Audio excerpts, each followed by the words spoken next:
ভাই কি হয়েছে আমাকে বোর্ডারে মারতা সবে? কি হনা এটা কও?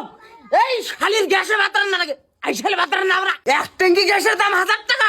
ওই 1000 টাকা সুদে লাগালে বছরে 50 টাকা একটা লাভ হবো।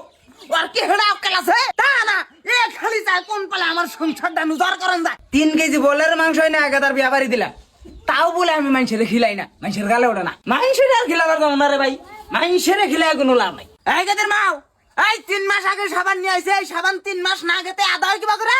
তোরা কি সাবান দিয়ে খেলা করস? তুই যে আমার হাতে নাগাইছা জিদ, ওইটা আমি ভালো করেই বুঝি। তুই সবজিতে পানি দিয়া সুরা বানান বাদ দিয়া তুই তেল দিয়া সুরা বানান ধরছা। আমি তোরে তেল এনে দেখাবো না, যা মাসে আমি 200 গ্রাম তেল এনে দিছি। এত খরচ আমার একলা পিন্ডাই সম্ভব না। একদিন মা, এই যে বাজার থেকে বাগুন নিয়ে আইছি, একটু পোকা আছে, কাটে কুটে রান্ধিস। আমার এই কষ্টিপটা না খেয়ে না পিন্দা পেড়ে পাথর বান্ধাই সংসার বানাইছি। নয় তো রাস্তায় ভিক্ষা করে ঘুরন লাগতো। চড়িছে যে নতুন চড়ি কিনা তার নাকি পয়সা তো কামান সুদার নাকি না, দে চড়ি দে গাজাল লাগাই দেয়। ভাই মাংস কত কি ভাই?